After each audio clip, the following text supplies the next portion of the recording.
अमूमन भारत की ब्यूरोक्रेसी के अधिकारी खुफिया एजेंसी रॉ और आईबी की पोस्टिंग से कन्नी काटते हैं, क्योंकि इन दोनों ही जगहों की नौकरी पोस्टिंग में खतरे और जिम्मेदारियां ज्यादा और सिविल पुलिस की तरह सुकून ना के बराबर होता है।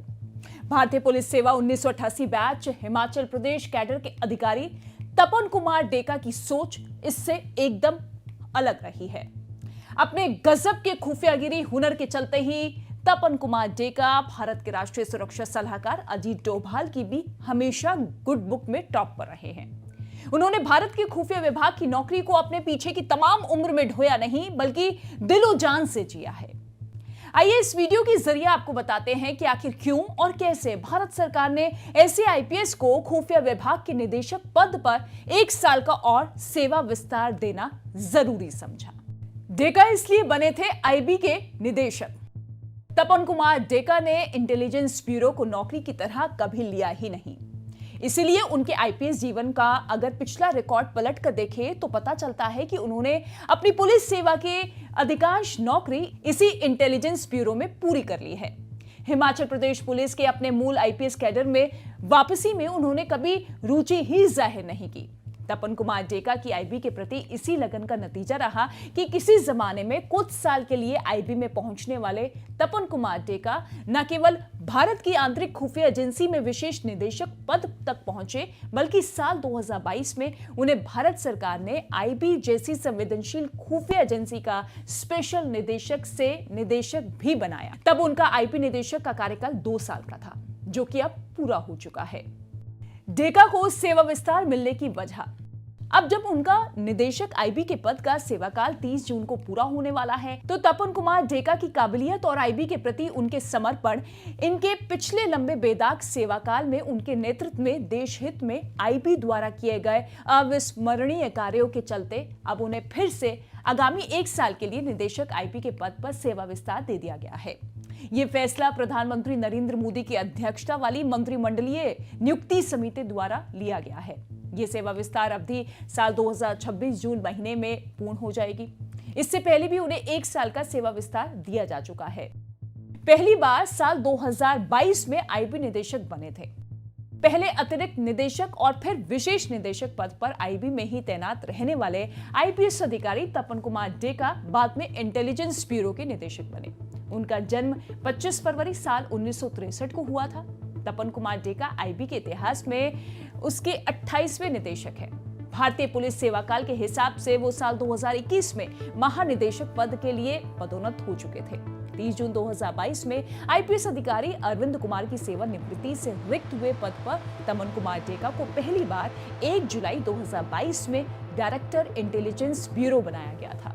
हालांकि अब जब तपन कुमार डेका को आईबी निदेशक के पद पर 1 साल का सेवा विस्तार मिल गया है, तब ऐसे में वरिष्ठता क्रम में उनके बाद आईबी निदेशक बनने वाले भारतीय पुलिस सेवा के अधिकारियों के लिए डेका का ये सेवा विस्तार एक चौंकाने वाला फैसला होगा। आईपीएस की भीड़ से अलग ब्यूरोक्रेट तपन डेका। तपन कुमार डेका के आईबी में लंबे अनुभव, आईबी और भारत के प्रति उनकी अटूट लगन ने उन्हें 1 साल का सेवा विस्तार दिलवाने में अहम किरदार निभाया है। इसके अलावा जम्मू कश्मीर घाटी में उनकी अंदरूनी खास पकड़ भी डेका को निदेशक आईबी के पद पर दूसरी बार सेवा विस्तार दिलवाने में मील का पत्थर सिद्ध हुई है। मतलब साफ है कि तपन कुमार डेका को आईबी में उनके दूसरे सेवा विस्तार के लिए उनकी केवल सुलझे हुए आईपीएस की छवि ही नहीं, उनकी आईबी में जबरदस्त नेतृत्व क्षमता, आईबी के अंदर उनकी पकड़ भी और उनके इस दूसरे सेवा विस्तार में अहम भूमिका में खड़ी रही है।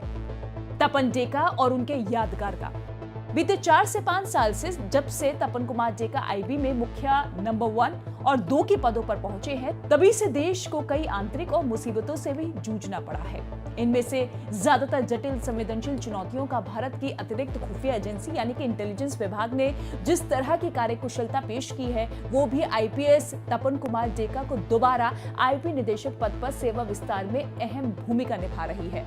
आतंकवाद विरोधी अभियानों के तपन कुमार डेका आईबी में एक्सपर्ट माने जाते हैं और बीते 4 से 5 साल से देश आतंकवाद की समस्या से किस कदर जूझ रहा है, ये जग जाहिर है। संयुक्त निदेशक ऑपरेशंस का अनुभव। जम्मू कश्मीर घाटी में आतंकवाद पर अंकुश लगाने में तपन कुमार डेका की कार्यप्रणाली अतीत में आईबी और भारत सरकार के लिए तुरूप का पत्ता साबित हुई है।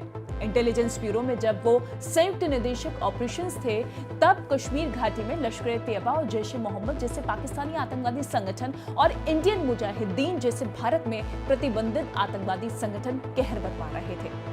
पुलवामा और पठानकोट हमले से संबंध। उस वक्त इन्हीं तत्कालीन आईबी संयुक्त निदेशक ऑपरेशंस तपन कुमार डेका की टीम ने कई अहम खुफिया जानकारियां वक्त रहते जुटाकर उन आतंकवादी संगठनों की कमर तोड़ी थी। बात जब तपन कुमार डेका को भारत सरकार द्वारा दूसरी बार आईबी के निदेशक पद पर सेवा विस्तार की हो, तो ऐसे में साल 2015 और 16 में आतंकवादियों द्वारा अंजाम दिए गए पठानकोट एयरबेस कांड, साल 2019 में पुलवामा में सीआरपीएफ काफिले के ऊपर हुए आतंकवादी हमले के बाद आतंकवादियों के खिलाफ छेड़े गए कई विशेष अभियानों का भी चर्चा करना बहुत जरूरी हो जाता है। तपन कुमार डेका को आईबी निदेशक के पद पर 1 साल का विस्तार इसका मौजूदा वक्त में सबसे अहम और मील के पत्थर जैसा उदाहरण है। दुनिया के लिए उन्होंने आगे कहा कि ऐसा नहीं है कि आईबी रॉ में अब से पहले इस तरह के सेवा विस्तार ना दिए गए हो। इस वक्त ऑपरेशन सिंदूर के बाद जिस दौर से भारत गुजर रहा है, उस वक्त बेहद सतर्कता रखने वाला है। ऐसे वक्त में नया आईबी प्रमुख ना बिठाकर पुराने को ही सेवा विस्तार दिया जाना सफलता का अचूक नुस्खा साबित होगा।